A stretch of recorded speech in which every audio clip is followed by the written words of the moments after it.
I met my former husband in Chicago at a Christians in Theater Arts convention. It was love at first sight. He was very easy on the eyes, and he's also from South Africa, the country I was thinking of going to on a missionary trip. Our life trajectories were so aligned, it seemed to be kismet.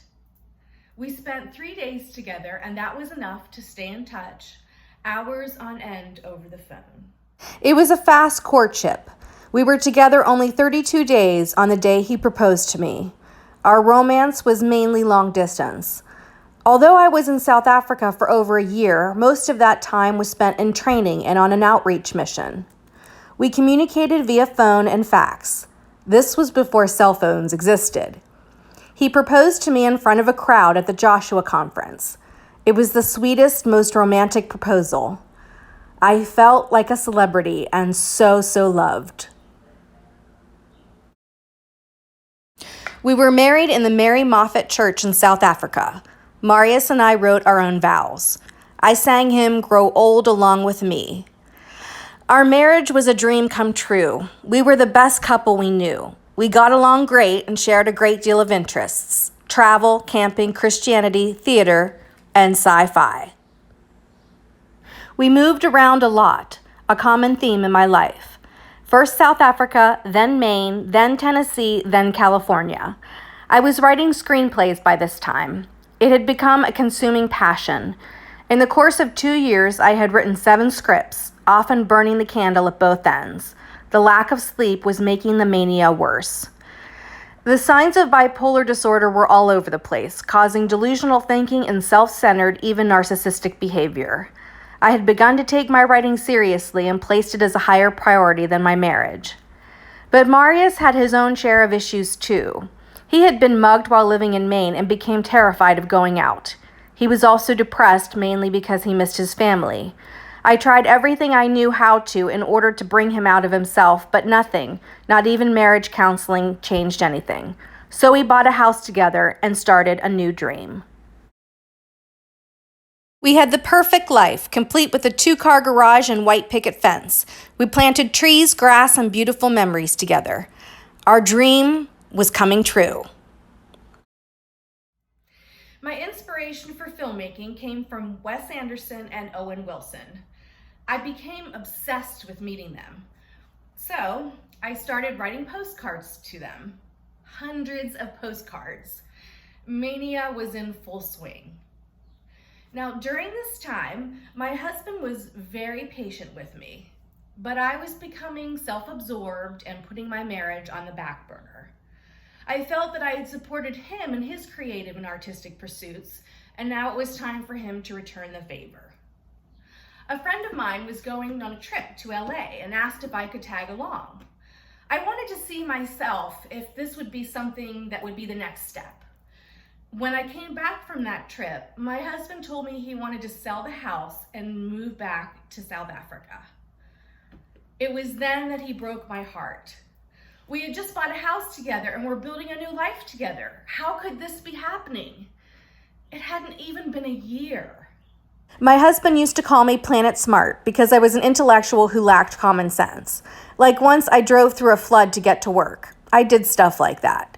Focus can look like short-sightedness, and it definitely was the case with our marriage. All I could see with us was brokenness. It seemed like all we had kept going for us was moving from one place to another, never really dealing with our issues, and I was as much to blame as he was. The greatest regret of my life is leaving my husband. I miss him terribly. It's difficult to wish someone well when you miss having them in your life, but he's happily remarried with a daughter doing what he loves to do, and I do wish him every blessing. We've been in scant contact over the years because he was heartbroken when I left. I had already lost the house I grew up in also in that same year, and now here we were, and I was losing the house we built together. I felt like the proverbial rug was being pulled out from under me. For me, this was the beginning of the end of our marriage. South Africa was in a turbulent time back then. It had become violent. There was no way I was going to leave everything, including my family, to move back. I knew this, but I told him to sell the house anyway, on his own. I wanted no part in the end of our dream. I was deeply wounded. We sold our house along with the furniture and his pickup truck in the garage, all to a woman that I never even met. We basically sold our life to a complete stranger. I had once more lost my sense of security, but this time it devastated me.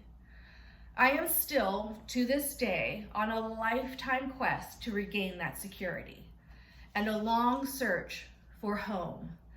My gypsying days had begun. My mental disorder was now in full swing. My husband went back to South Africa and I went to visit him. But unbeknownst to him, with the return ticket, I wasn't staying. I was going to live in Los Angeles.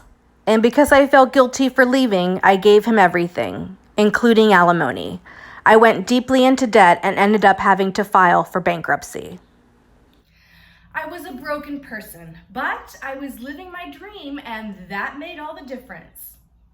I had made friends with actors who would do read-throughs of my scripts. And finally, I decided to pool our talents and make something great. So we shot my short film, Ruminating Nietzsche. Here's the byline. Quarreling couple Susan and Brad attend a dinner party which turns from interesting to freakishly bizarre. By the end of the evening, perspectives are swayed and they leave closer than either one thought possible.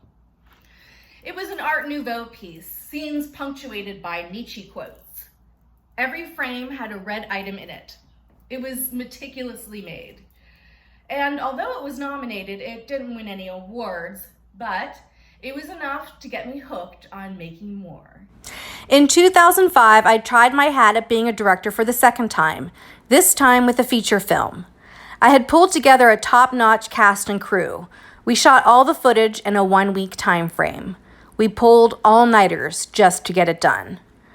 Originally, the movie was supposed to be black and white, but after an initial screening of the film, audience members didn't take to that. So I hired a new editor and redid the whole thing. The director's cut is a totally different film from the released film. It was a tour de force. I wrote, directed, produced, and starred in it. It was a very special project for me. I was working through the trauma of my divorce. It was a story of 10 people going through the holiday season from Thanksgiving to New Year's. A very dark comedy, bold and irreverent. By the time we finished the second edit, I was spent mentally, emotionally, and physically. My co-producer backed out of the project to pursue her acting. I wasn't strong enough to move it by myself to the next level. But I had it networked and was told that it lacked star power. Indie films were big at the time, but the big ones had celebrities in them, and I couldn't afford to reshoot. It was growing discouraging. No one wanted it, including film festivals. It hadn't succeeded in bringing me to the next level, but it was a personal success.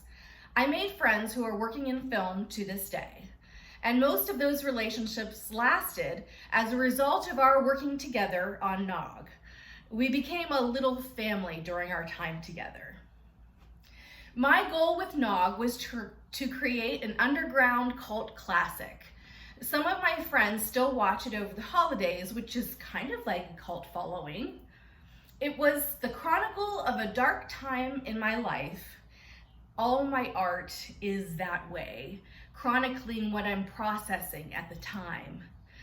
Both films were made under Woodstock Pictures, a production company I founded in 2004. I had a website for our projects, complete with a page for memoirs of a would-be writer. How much did my mental disorder contribute to my divorce? To my artwork? To my life? A shit ton. I wouldn't have left my husband to begin with, and I probably wouldn't have offended so many people with my art. I certainly wouldn't have wound up homeless, psychotic, or nearly as prolific. I had made 2 films in 2 years. It was a huge accomplishment, and my definition of success has changed as I've gotten older. It isn't so much about accolades and awards. It's more, for me, about the process, the very act of creating. Next up, the value of creation is learned and celebrated at Burning Man.